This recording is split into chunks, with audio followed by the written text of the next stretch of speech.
right, Bells and Belts. What's going on, everybody? We're coming back to you on a Wednesday.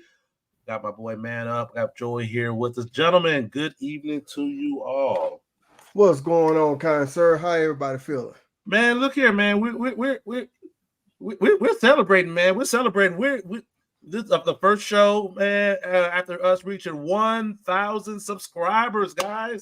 1,000 subscribers. So we are super excited here at Bells and Bells. That's like a big goal of ours. So we're happy to have reached that. We thank everybody for their continued support of us here at Bells and Belts. As promised, we will be having the giveaway for the NWA World Heavyweight Championship Dome Glove that Joey is holding at this moment, and the ringside chair that Man Up will be given. We'll be doing that at the conclusion of this show. So again, we thank everybody for help going on this journey with us.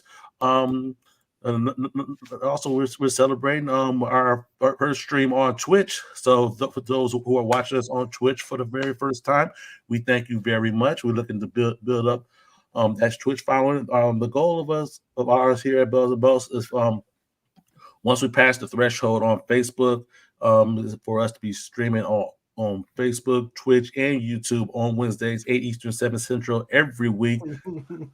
Yeah, man. Yeah, it's good stuff. Yeah, good stuff. Hey man, hey, we got constantly be promoting ourselves, man. Man. We're doing a little something different, guys. For you guys that are watching, man, we got a video background for y'all with the Bells and Bells back there. Y'all let us know what y'all think about that, man. Do you want us bigger on the screen? Hey man, we're trying stuff out, man. So just know that we're always looking. If you've been with us from our beginnings, we were very basic. Platinum Source, thank you for that comment on Twitch, man. Thank you so much. Platinum Source here say, "What's up, fellas?" He said that on YouTube, but we'll get to that in a minute. Okay. Old Head said, "What it do?" Hey, I'm from Houston, so what it do? Old Head says, "Smoke them if you're got it." Okay. Jeanette says, "Beta time." Platinum Source right here says, "The white." Thank you, appreciate that. And here goes what Cedric was just talking about. There we go. Yeah. That is on Twitch. On Twitch. He switched over. That's all right, though. This good stuff. We still see you. We still see you. So we appreciate that. Appreciate that. So all right, but we're constantly going to evolve the thing. So like I was saying, from our beginnings, when we had just the basic background, and we trying to navigate StreamYard. The Mike Tyson Punch Out intro. I still like that one, by the way. Me too. I'm gonna incorporate that into our whenever we do another intro. Man. I'm gonna incorporate that into it, man, because that it was from those roots that we went through so many evolutions. We went through so many evolutions and changes and all kinds of stuff, man. To now we're at like 1,020, 1,030 subscribers right now. 34. Huh? 34. 1,034 subscribers, man. So in under 2 years. So, and I'm quite proud of that, guys. I really am. So yeah. Oh yeah. So, yeah. All right. So tonight, guys, we're gonna be doing our top 10 1990s favorite wrestlers. We were supposed to do a top 10 90s. I had prepared a poem to express my thoughts on 1,000 subscribers, and this is going to take me better part of the hour. Oh well. I promise you, Joy. I will fit time in for you to do that poem. We're gonna make that happen. Before we get started, ring the bell. Oh yeah, let's do that. Oh, I forgot we had a reason to be here. Every single Wednesday, 80s to 7, we're gonna do something here, whether it's a top 10 or whatnot. Oh man, so yeah. But yeah, we're gonna do our top. We're gonna put a bow on the 1990s. By doing our top 10 favorite wrestlers from the entire 90s decade. So yeah. This was a hell of a series, Joey. This really was. Yeah, we only going to do more from here. We got 90s tag teams coming up in a few weeks, so that's coming up. But we'll talk about later what we got coming up next week. Absolutely.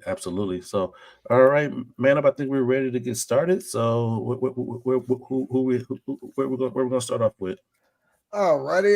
You want to go ahead and start off with that, sir? Sure. I guess I'll get. Pull up my notes. All right, at number 10, he had himself a hell of a freaking decade. He got the party, got his on the singles front in 1991 at SummerSlam. Kicked off with a title reign for the Intercontinental Championship in a freaking classic match that we talked about on the 1991 episode, and of course I'm talking of Bret the Hitman Hart. He truly stepped out of the tag team limelight and solidified himself as a bona fide star. With the Intercontinental title, the WWF title as well, in multiple reigns, and then going over to WCW. So great feuds then in between. So got Bret Hart at number 10, guys. I just saw a video. I don't know how true it is, but that's why I'm wording it like this. Okay. I just saw a video of Goldberg asking Bret Hart to forgive him and to let's move on and be friends and all that good stuff. So yeah, I don't see that happening. Man, shoot. Broke. And ended his career. I mean, I did it too. Cost him millions of dollars. I saw that. I was like, well, I don't know, but hypothetically, if that event does not happen, in which Goldberg kicked Bret Hart in the head and literally knocked him senseless, how much longer do we think Bret Hart could have possibly went? I think he was one of the safest wrestlers, so I think he could have went a little bit longer. He was talking about now he'd like to be getting some of that Saudi money. I'm just saying. I wouldn't put it past, you know. Especially, I would say he would still go by like another 5, 6, 7 years, maybe, give or take. Yeah. Really? Yeah, because he was one of the safest wrestlers. Yeah. So, he didn't hurt other people. Other people hurt him. Well, yeah. Okay. All right. Well, yeah. Can't argue that one. So, all right, I go ahead and go next. Okay. My number 10 is going to be a guy in the 90s. You know, it depends on how you want to look at it. Everybody has their own opinion, but went from another country to WCW, and I guess you could say mainstream, depending on how you want to look at it. Like I said, and I'm talking about Rey Mysterio. I know I just said that. I know I just said that all wrong, but you know. Yeah. And everybody always talk about the matches he had with Dean Malenko and Eddie Guerrero and all of them, but you know, gotta give this man his props, his just due for doing what he had to do to be seen and be noticed, and have a hell of a career that's still going to this day. Okay, good. When he's not hurt. True. Hey man, CM Punk comes back, gets hurt. Come back, get hurt. Mysterio doing the same thing now. Okay, who you got there, Joey? All right, for number 10, I got the big bad booty daddy himself, Scott Steiner.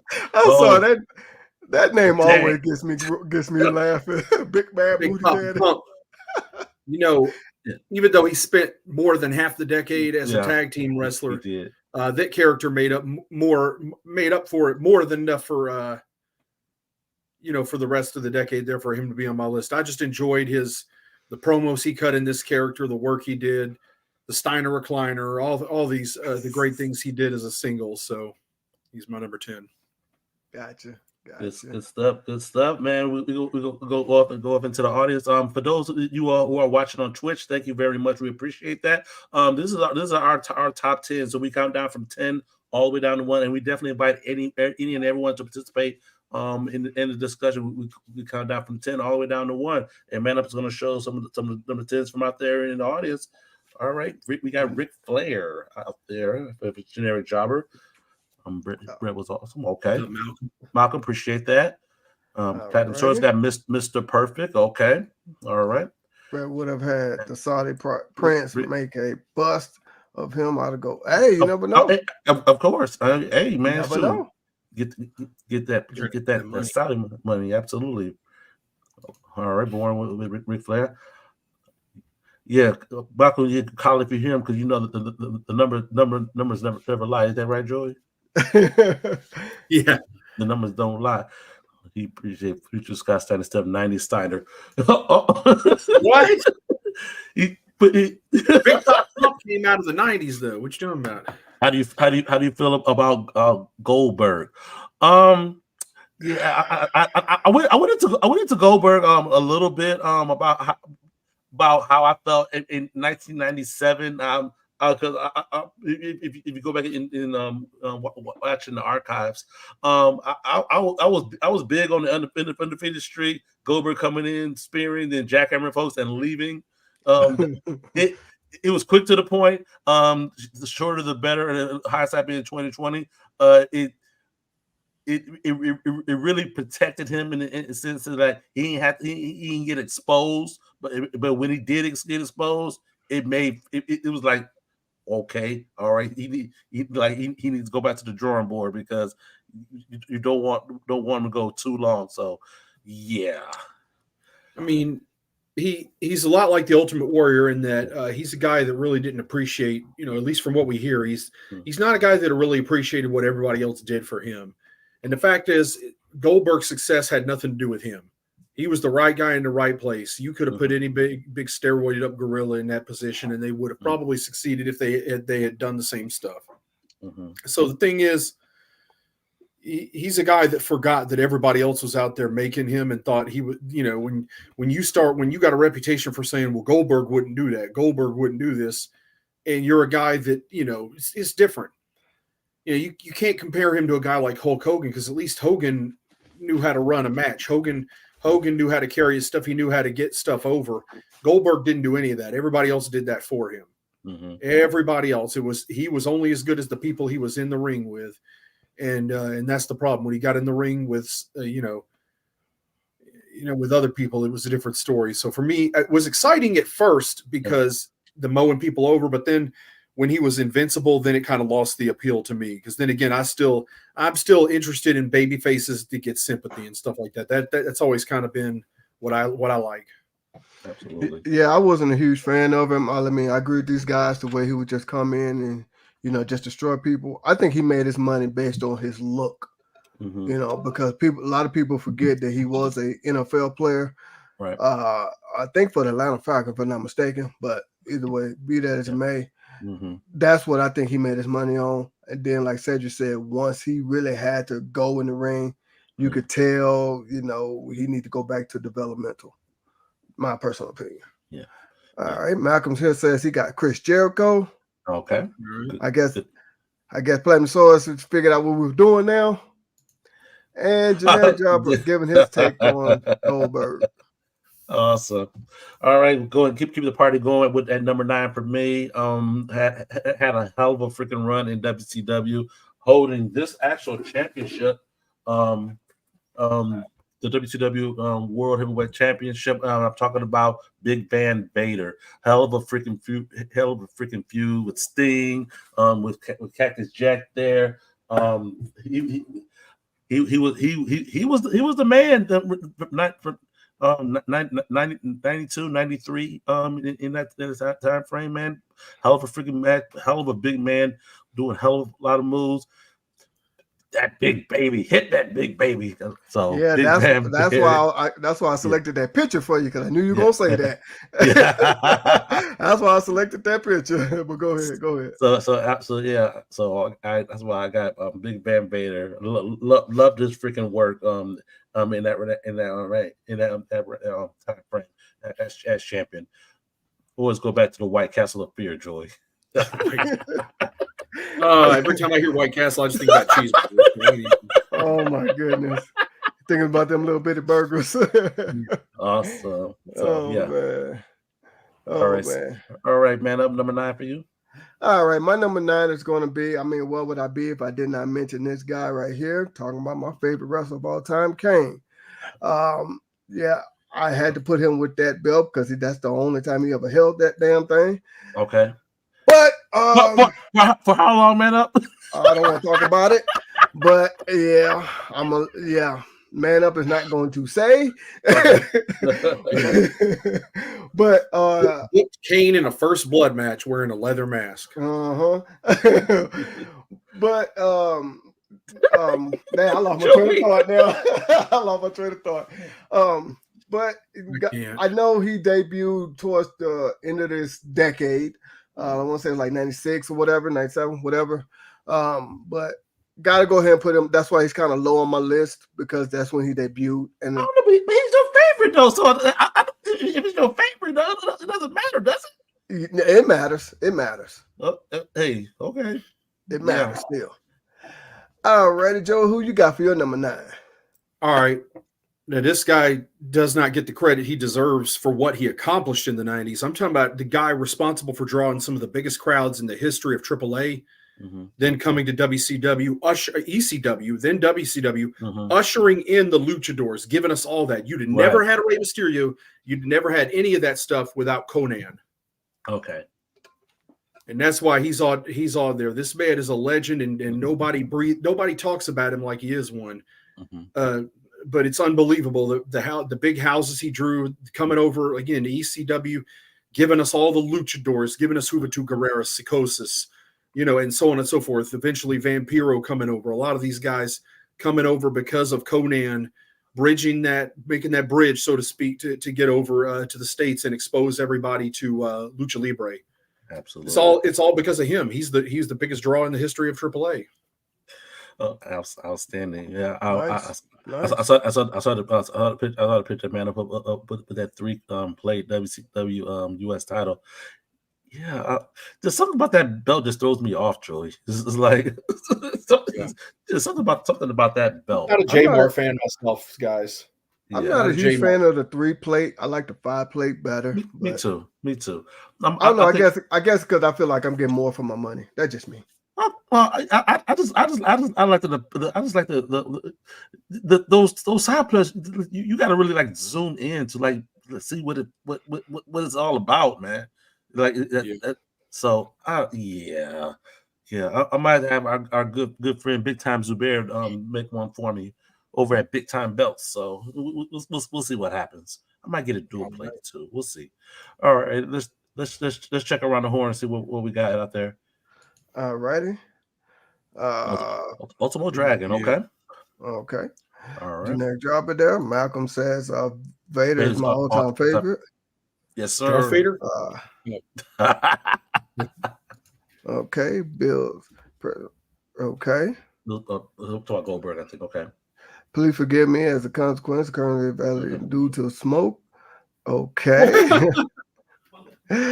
All righty. Thomas says Vader, big man of the time. Okay. Man of the time. Okay. Okay. All right. Malcolm says Ron Simmons. Okay. All right. Bond says, there you go, Joey. There you go, Joey. I thought we was. I don't see anything on the screen right now, so we'll keep it moving. I'm trolling me today. Oh man. Carry on. Oh man. All right, Cedric, who you got for your number 8? No, I got number 8. I got Dean Malenko, man. His freaking work with the Cruiserweight division, fused with Rey Mysterio, fused with Chris Jericho, man. Yeah, I love the Iceman, the man of 1,000 hoes, man. So yeah, I got him at number 8 on my list. All righty. Well, for my number 8, I got the All-American America. Come on.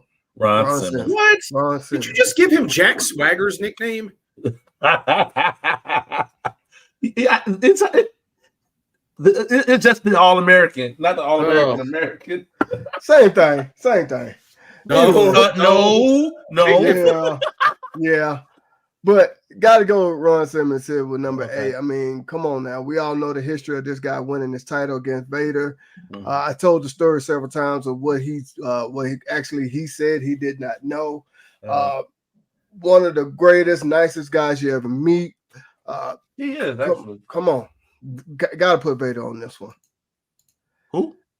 You just said Vader. You said, damn. I need to take a vacation. Who did you pick? Yeah, Ron Simmons. Sorry, gotta put Ron Simmons on this one. Sorry, ladies and gentlemen, this is a public service announcement. Do not work 90 hours a week. This can happen to you.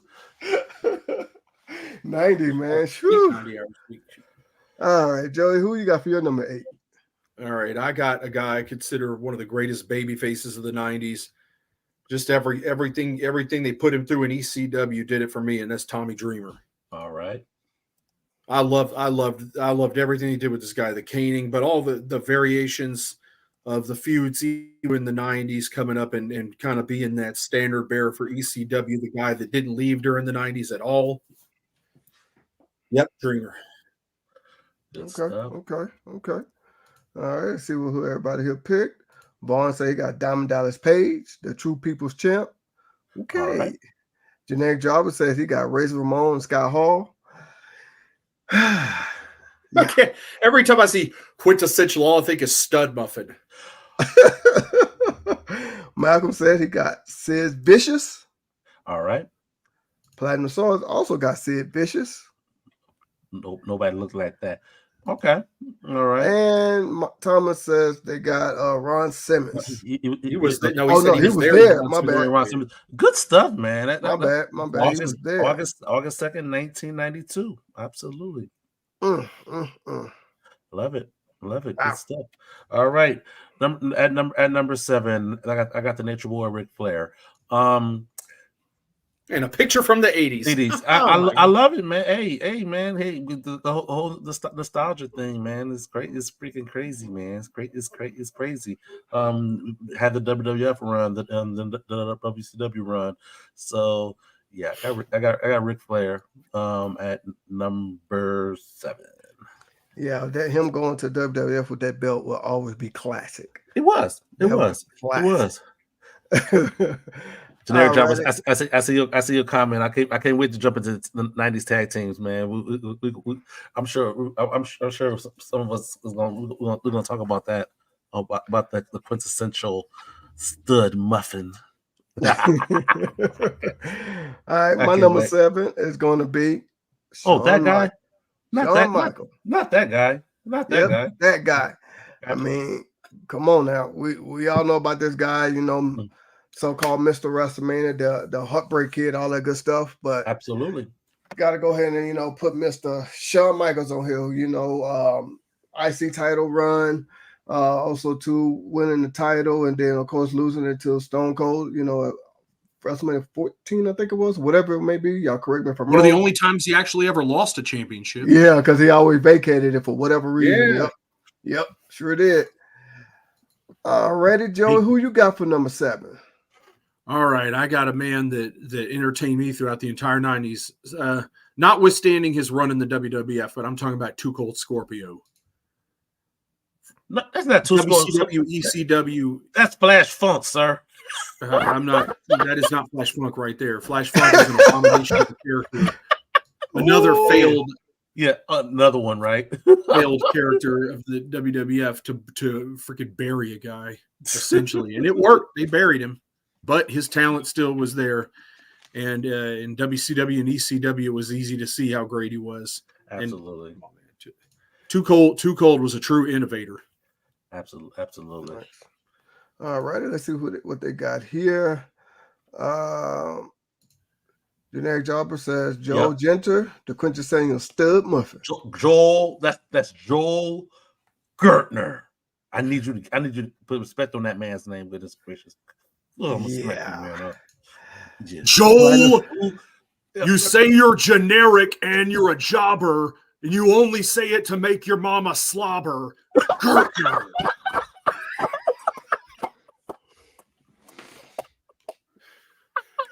Joel, you're the man for that one. I loved it. Yes. Oh my God. Thank you. Yes, I love it. Also agree. Yeah. Joe Genter. Gertner, sir. Gertner. Say it with me. Gertner. Say it with me now. That's what I said. No, you didn't. But the Southern said Brian Pillman. Okay. Malcolm said Brian Pillman. Sorry. Pride and Sword says Undertaker. Okay. Managed to never be still. Okay. And Generic Drop here said the franchise saying Douglas. All right. And Bond says Raven. I have a look at you trying to win points with me now. All right. You trying to? Oh yeah, Joy, you're savage for that one. Yep. Oh man. Oh, that was all right, Cedric, who you got for your next one? I got the People's Champion, The Rock. Ooh. Yeah. Enough said. Yeah. Enough said. Enough said. Yeah. Enough said. Okay. Yeah. Enough said. Alrighty. We're gonna keep the party going today. My next one is going to be one of his biggest rivals. Okay. Triple H. Okay. Yeah, and that picture right there, enough said as well too with that picture. That's one of those pictures that him just chilling in an office. Yep. I'm chilling in my office and I got my belts on the wall. Look at that old ass computer. That's a compact computer. I know that because y'all already know. Y'all know why I told it before. I told the story. Maybe he was over there waiting for the dial-up to connect. Yeah, that's what he was doing. Oh man! AOL. All right, Joe, who you got for your next one? Are we on number 6? Yeah, number 6. All right, I got Bret the Hitman Hart. Okay, I give the man his credit. He was pretty great in the 90s. I hate that the WWF always tried to steer away from him, it seemed like, and then he was always kind of got the belt back whenever they couldn't get somebody else over. Like when they tried with Luger and Yokozuna and they couldn't really make that work, so Bret get the belt back. Then Diesel didn't work, Bret got the belt back. It's like, eventually it always came back to Bret because Bret could draw and Bret was solid. But regardless of that, he was a guy in a company full of non-wrestlers that could actually wrestle. I'm just going to leave it at that. Yeah. He said Diesel. Oh my goodness. Yeah. All righty.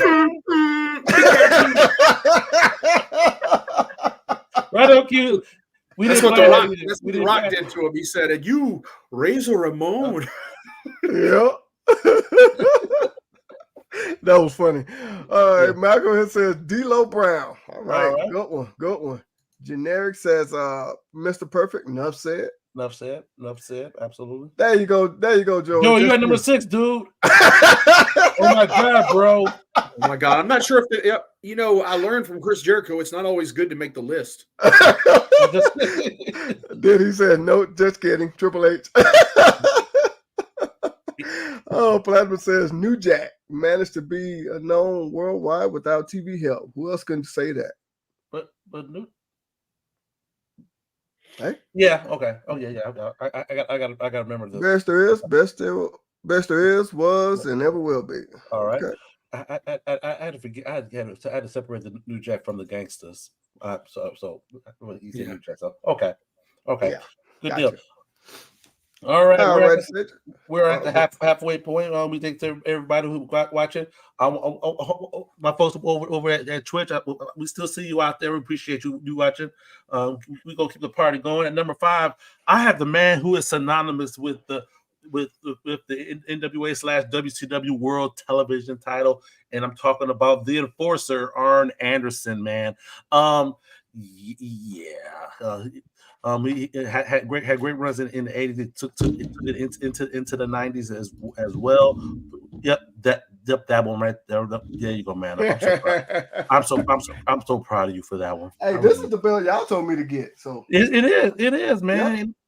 And that's one of my favorite designs ever, man. That TV title, and he's one of my favorite TV champions as well to have held that belt. So I got AA at number 5. All righty. Nice. All right, my number 5 is going to be. I'm picking a version of the man that I did not like. Y'all know I like the other version. Talking about Sting. Okay. Don't get me wrong. I do like the Surface thing. Don't get me wrong. But my favorite version, not of course, two different wrestlers. You talking about it like he's two different wrestlers. His whole I, body of work over the 90s is all of his characters. I know, but still, he literally ran the gamut. He really did. Yeah. It's not like Isaac Yankem and Kane, two different characters. It's still Sting. I know, but Isaac Yankem, fake Diesel, then Kane. So yeah, Sting is just one wrestler who had different phases of his career in the 90s. I know, but I'm just saying I like the Crow Sting, but gotta give him his props there. And I had to pick that picture with him with the WCW title. That's a belt that all three of us have. But alrighty. So Joe, who you got for your next one? I've got the King, Jerry Lawler, for my number 5. You idiots! And look at that belt he's holding. Wow, look at that belt there, man. I mean, I just happen to have it sit right here, you know. Oh, hold on. Keep that belt right there. There you go. Get yours today at Big Time Belts. You go ahead and join if you're not a member. Do it right now. Or actually just do it after the show. But join. See, don't that look just like that belt? I'm just saying. So you can have your piece of history too and be like the King. Just saying. No, I'm just saying. And if you didn't see our unboxing video, and this for everybody, Twitch or YouTube, if you're on here, come over to YouTube, watch that video. After tonight, watch it tomorrow, whenever. Hey, is that like over 2,000 views now? Almost. No, we're not there yet. Over 1,300. Okay, it's almost. It's going. It's still climbing, and we thank everybody that subscribed for watching that video too. But yeah, the King Jerry Lawler. I watched him on both the USWA and WWF. Mm-hmm. He was doing a lot of wrestling in the 90s, including at the end of the 90s. He was doing independent wrestling all over the world too, in addition to his duties as an announcer in the WWF. Still relevant all throughout the 90s and well into his 40s. Still out there. So King, baby. He was freaking busy, man, because Memphis was still a freaking spot. When he was with WWF, they still had a pretty busy doggone schedule. So yeah, man, yeah, absolutely. Oh yeah. All right, we'll go around the horn. Check out who everybody got at number 5. Number 5. Yeah. Thomas giving the thumbs up. All right. And he also says double A rules. Absolutely, man. Absolutely. On there had the prettiest spine busters. I think that's going to want to be either this or that or something like who did a move better, you know? Yeah. He had a hell of a DDT too. You got to give Arn credit. He did. Absolutely. You could lay that in. Generic Jobber says, yeah. The Great Muta? Muta. I was trying to say that first name, but I couldn't.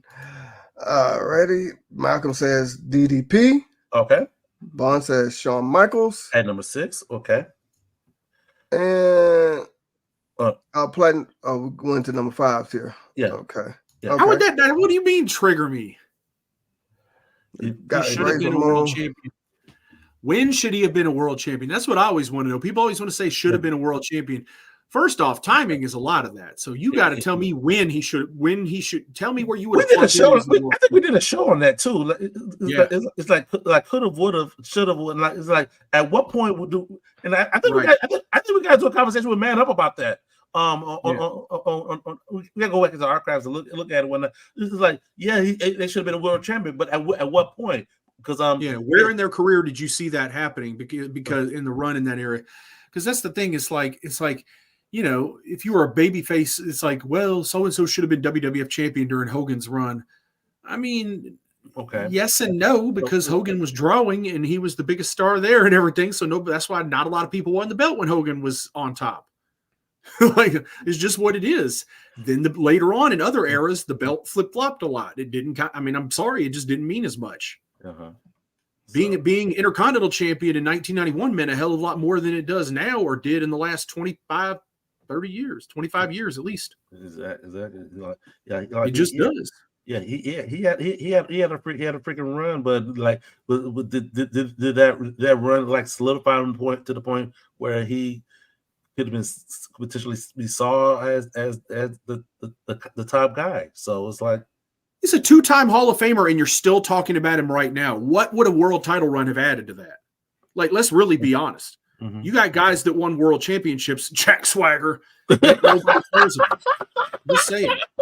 Guys that WWE put world titles on that nobody really holds in that regard. We're not going to be talking about Jack Swagger, later down the line on how he was one of the greatest of his era, because he wasn't. I mean, there's a lot of guys they put the world title on that never really were top guys either. Because when WWE had 2 world titles, they had to put it on somebody, so they kept trying to throw belts on guys and see if it stuck. And again, what matters more to you? Statistics, because this is not a sport. This is not the NBA where stats matter. This is not the MLB where stats matter. This is pro wrestling. Stats aren't what's important. The moments and the memories and the matches are what's really important. So who cares what belt was on the line in it? What did you remember about it and why? Absolutely. I think Platinum said he should have been champion when they were pushing Luger. All right. Who should have been champion? I'm thinking. I think you mean Razor. You should. Put it in the context. Luger was chasing Yokozuna at the time. Yeah, I couldn't have seen Razor chasing Yokozuna. That was in the middle of Yokozuna. That whole year of that he had his footprint on that world title scene. So it's like he was. Sorry, not to mean to interrupt you. He was still trying to find his character in that year in '93. He didn't find the babyface Razor Ramon until he worked with the 1, 2, 3 kid. Right. That's when that was the artistic form of getting him over as a babyface. Started with that work with the kid, and then him kind of siding with the 1, 2, 3 kid afterwards, and kind of, and by that time he had kind of found his groove in 1994 and was into it. 92, 93. Because he had that alliance with Flair and whatnot as well. So we better move on. We could have a discussion about that one. So we can. Yeah. So maybe down the line. We will keep the party going. At number 4, one of my all-time favorites, Ricky the Dragon Steamboat. From 1987. So it's a bunch of 80s pictures. Man, I know the Intercontinental title is one of my favorite belts, so that's why he put that up there. I sure did, and that's the Macho Man Brasso. So that's why I chose that one for you. That's my heart. But in the 1990s, also being a tag team competitor, I'm sure he's gonna be on some of my lists. I'm gonna have a tag team as well. But as a singles, world TV title reigns, absolutely, man. Just being one of my favorite guys who could freaking go one of the best baby faces ever. So Ricky the Dragon Steamboat at number 4 for me. All right, my next one here, I'm just gonna go ahead and bring him up, and then we're gonna go ahead and move on. I'm talking about The Rock. Okay. I'm not gonna say he's a great entertainer, but I am gonna say I think his promos are funny as hell. I'm not saying they're good, but they are funny. And if you want to say that's good because they're funny, then okay. But might want to correct that. He's a great entertainer in ring. Not in ring can be debated. Yeah. He'll get on the microphone. He will entertain you. So, yeah. But go ahead and move on from now on. The only reason I picked The Rock because he was doing his thing back then. Absolutely. He knew, like Joey always say, it was kind of perfect timing for him. When Stone Cold got injured, he kind of stepped in as that next babyface, stuff like that. Okay. All right, Joey, who you got for number 4? I got Raven.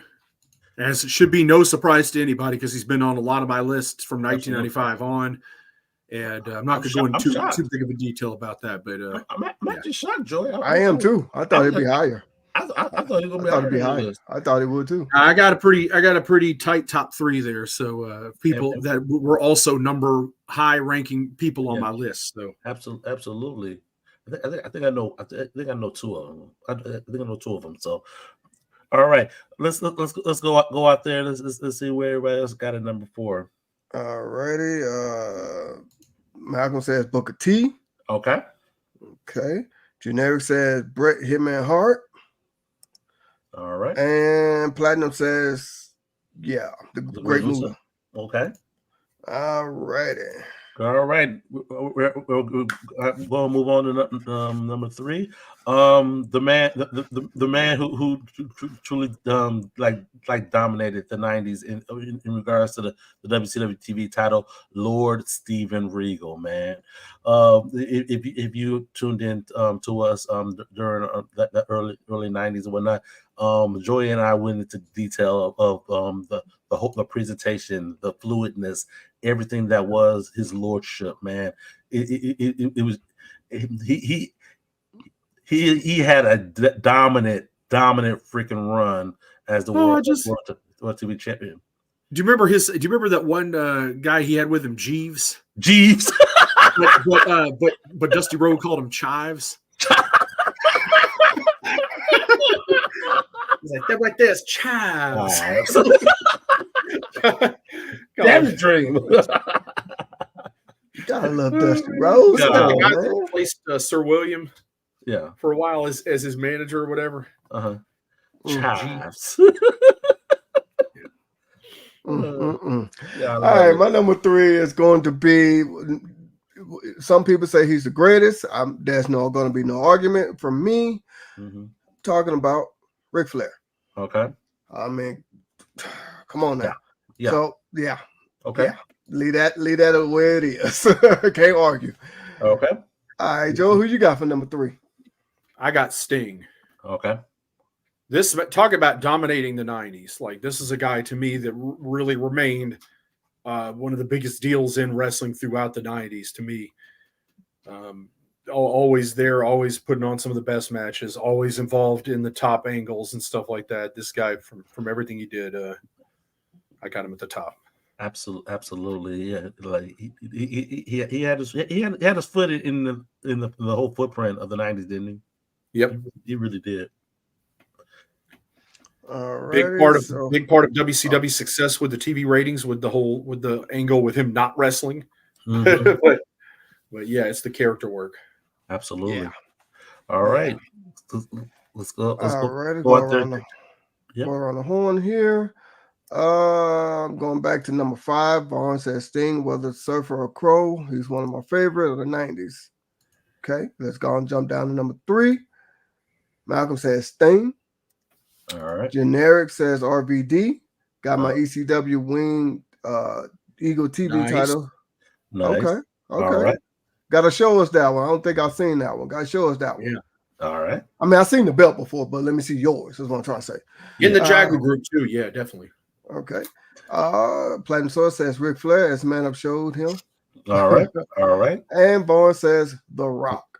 Okay. All right. So we get into the nitty gritty, guys. We're at number 2. I think everybody who's watching along. Hello to our friends over at Twitch that are watching as well. At number 2, I have whether you think he's stunning or whether you think he's stone cold. I got Steve Austin. Breaking into the business in Texas, then having a great run as TV champion. With the Dangerous Alliance, running with the U.S. title. Then ECW, then cemented for being one of the biggest draws in WWF history as well. Yeah. And again, entertaining as well during that whole Attitude Era. I got Steve Austin at number 2. All righty, my number 2 is going to be a guy that we all talked about already. Talking about Bret Hart. Okay. I mean, come on, man, that's the excellence of execution, the Hitman. Yeah. What more need to be said about this guy? Joe, you see that Wing Eagle, man? Yeah. That was a faded. I remember somebody got the Winged Eagle made to have the plating look faded like that belt. I can't do it, man. I can't do that. I know. I know a lot of people. I know a lot of people got that Macho Man Brasso belt, but I can't do that. I don't know. That's just me. To each his own. To each his own. I wanted to look busted. Yeah. I wanted to look authentic. I wanted to look TV accurate.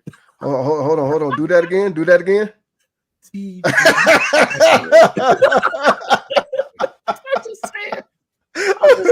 I'm just saying. We're silently judging you every time you post pictures of your belt, everyone, because we look for TV accuracy. You have the right shade of gold. We're going to have a conversation about that. Yes. Then they got to put a tape measure and make sure it's tall enough and wide enough too.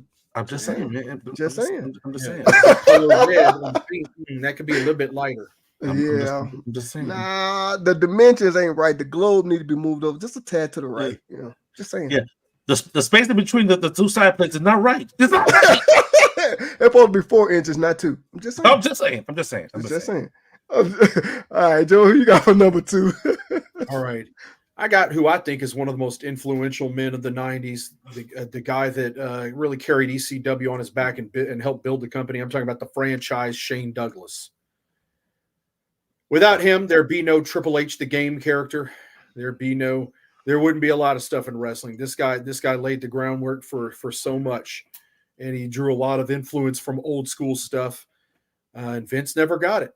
Vince never got Shane Douglas or got his character, but to us fans that really loved him and loved what he did, we did. Absolutely. All right, let's go out to the horn to see what I got at number 2. I'm seeing a lot of folks agreeing with me. Stone Cold.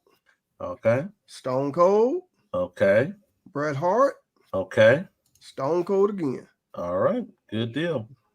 Well, and they said exactly what you said, whether he was stunning in WCW or Extreme Superstar ECW or Stone Cold WWL.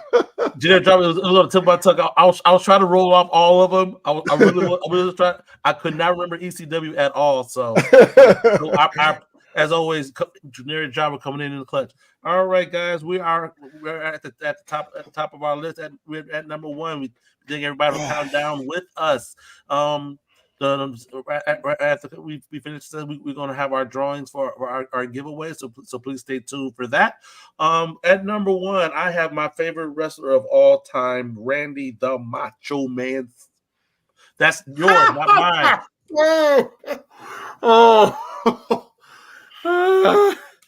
What's up with all the 80s pictures, man? Could be because he knows I dig the Macho Man at this time in his life, man. I'm telling you, when he's the cream of the crop, the constipation. Yeah, I really thought that man was constipated. He was on something. Well, he was on something, but that's another story. I thought a whole lot of stuff when I first heard that. The man was intense, man. I will say this: I'm not gonna lie. I tried so hard to imitate that voice, but I could never do it. I tried it. I ain't gonna lie. When you're the cream of the crop, you gotta get all the blood vessels jumping out of your neck. I am the Lord and Master of the Ring. Yes. Yeah, I couldn't do it. I already spoiled mine. I already spoiled mine. Of course, Stone Cold Steve Austin, him clobbering one of his. The clobbering the Rock there. And there's Rock's post-surgery wrestling outfit. You remember that? Yeah. I remember he got his gynecomastia removed. Yeah. And people think he's natural, by the way. On an anabolic chicken, but that was his post-surgery. We're going to start this antibiotic chicken stuff again. We're going to start this again, Joey. Huh? That antibiotic chicken, man. Yeah, we're going to start that again. The anabolic chicken. That's that's how he got the gynecomastia, and then he had to wear that shirt for a while so everybody wouldn't be able to see that he had surgery on his pectorals. The anabolic chicken. Jesus Christ. If y'all don't know what we're talking about, y'all gotta go back and watch the last show. Now he eats a whole lot of that anabolic chicken. Joey was going in, so yeah. He eats more now of it than he ever ate back then. Because he's still trying to think he's young, but he's not. But Father Time is undefeated. Last time I checked. Father Time is undefeated. Father Time and Bacon, both of them undefeated, man. I'm telling you. Okay, who do you think will win a match, Father Time or Vacant? Come on. Well, Bacon will always win because of Father Time.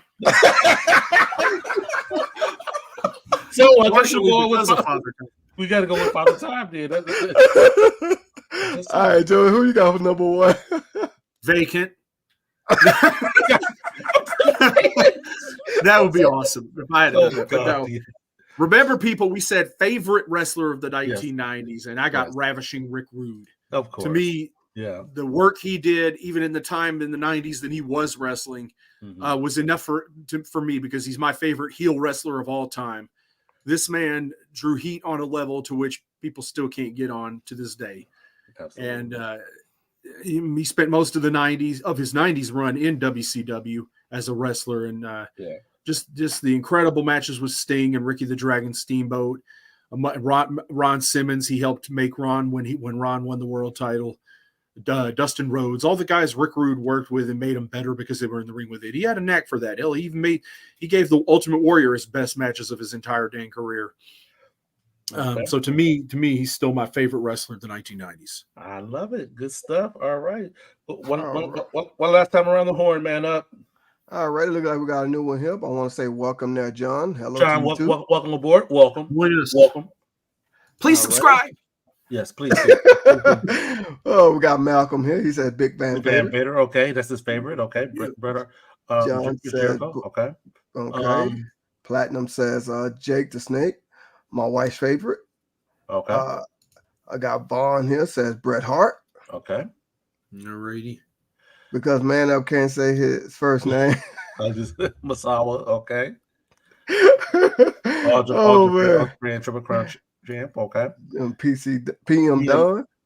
Who? That was an R&B group, wasn't it? I thought he was almost talking about PN News. Is PN News your number one? That's what I'm thinking. PN News. Yeah, that's what the Ultimate Warrior. Okay, all right. All righty. And Michael agreed that Rude was great. He absolutely was. He really was. Yeah, he was. There's no arguments. All right. There's no arguments. Gentlemen, go ahead. Gentlemen, with that, we officially put a bow on our 1990s favorite single wrestlers, guys. You're fine, John. We appreciate you. Yeah, we appreciate that. We appreciate that. Yeah, we put a bow on our 1990 singles wrestlers. So our next series that we're going to start on July the 10th. Yeah. It's July 10th. Yeah, July 10th. Because I'll look at it again. Yeah, July 10th. We're going to start we'll start with 1990. Our favorite tag team. So in 2 weeks' time. So make sure you 3 weeks' time. So make sure you guys come along on that journey with us. But in the meantime, we're gonna have other shows. Like next week, we will have the return of This or That, in which we're going to be talking about 80s tag teams. So we did a poll in the group, didn't we, Joey? That's right, and they want to see us just compare tag teams from the 80s. Now it could be female wrestlers count. Yes, and that includes tag teams if you know of any female tag teams from those eras and stuff. But and you liked them. But as far as the 80s goes, you could pick a tag team from 1981 and compare it to a tag team from 1989. So big differences there in tag team wrestling and how it would go. But the 80s was a great decade for tag team wrestling. So this should be a really fun episode of This or That. We want you guys to bring. We're going to have a few of our own examples with pictures, but we want you guys to bring your This or That. You put us on. Please put us on the spot. Please put us on the spot because we want to have that we want to have that dialogue because we're going to have our suggestions that we're going to have for the show. So, but if you all have a good comparison that we don't bring up, by all means bring it to us next week. So we're gonna have a good time. It's been a while since we did This or That. I know this should be fun. It's been about 3-4 months, something like that. Yeah, exactly. So something like that. Yeah, exactly. So we're gonna bring that. We're gonna bring that back. So with that being said, guys, it's about that time. Ring that bell. Oh, thank you. All right. With that, we close our top 10 from 1990. And we're going to continue with our celebration of 1,000 subscribers, and part of that celebration is the giveaway. I'm gonna hand it to you, Joey. All right. So for everybody that saw it in the Bells of Belts Facebook group, we opened the for people to join in on Monday morning, and it concluded this morning. So the rules were you had to be a member of the Bells and Belts Facebook group, and you have to be a subscriber on YouTube, which is why whenever I made the post, I said you had to drop your YouTube handle, because once you are picked as the winner, if you're picked, we will confirm that you are an active subscriber on the channel. We hope you will stay a subscriber afterwards. And then the way it's going to go is we're going to pick 2 winners. However, if for those of you guys that entered, of course, you have this NWA World Heavyweight title belt, but there's also an awesome chair we got a picture of. It's on the group. You guys should have seen it when you signed up. There was a picture of each item. The first number we choose on this randomizer, you pick what you want. You either let us know you want the chair or you want the belt, okay? And then whatever they do not pick. For instance, if the first number we select picks the chair, then the number 2 number is going to get the belt. If for some reason somebody doesn't want the item, that like if the number 2 person does not want the item that was left, or they are not an active YouTube subscriber, then we will have to pick another number offline, and that will be the winner.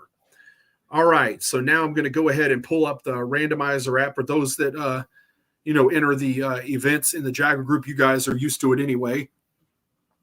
Dang it, I always have a hard time getting this glare off of it. But regardless, it's trying to get up there. There you go. Minimum 1, maximum 34. We have 34 entrants into this thing, okay? So that's why it's minimum 1, maximum 34. Any number in that range can be picked. And right now, this is going to be the first winner that gets to pick their winning. Number 8. So let me go over to the list real quick and let you know who won that.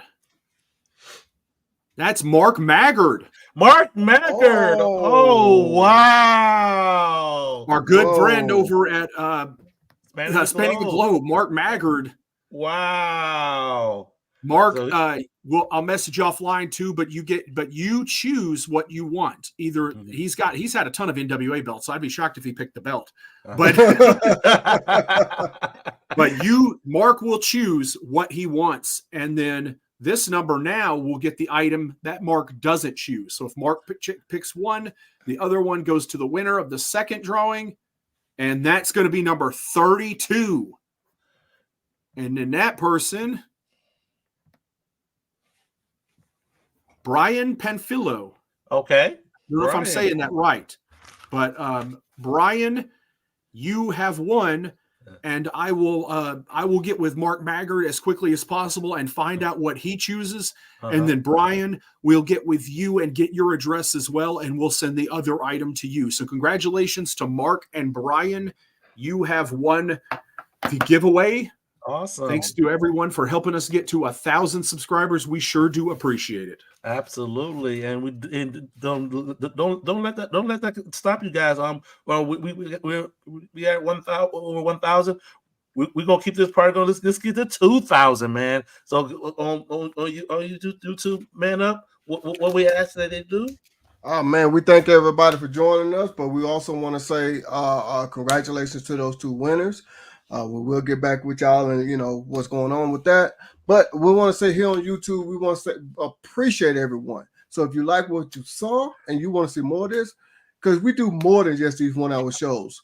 We do belt unboxings. We do live events. Yes, you heard me right. We go to live events and we put it on here so y'all can have fun with us. Be a part of it with us. That's why we do this thing. We go to live events. We do belt unboxings. We do interviews. We do anything when it comes to wrestling. I mean, anything. Joey, what else can they do?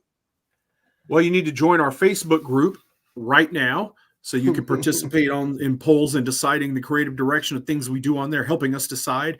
Again, you have to be when we do other giveaways, which we will be doing eventually down the line again, when we get ready to set up our next goal, and we'll maybe do some giveaways with that too. You got to be a member of the group as well. We would enjoy it if you would follow our business page and like our business page, which you could also find Bells and Belts Once we reach 100 followers on there, that is at that point we should be able to be airing live on there too. So we need your help. We're currently only at like 62, I think. Mm-hmm. So we really need some help getting to that 100 mark on there so we can air live on Facebook for those who prefer to watch on Facebook. Absolutely. Don't forget, we also want to thank all the folks who watched us over on Twitch for the very first time tonight. We asked that before you go, you follow us over there as well. We're looking to build up that following as well. Again, thanks again over at Twitch. All right, guys, another show in the books. We're gonna come back this next week with this or that. We haven't done one in a while, so it should be a blast. So for Joey from Man Up, I'm your boy Sarah D, and we will see you guys here next week here on Bells and Belts. You know it.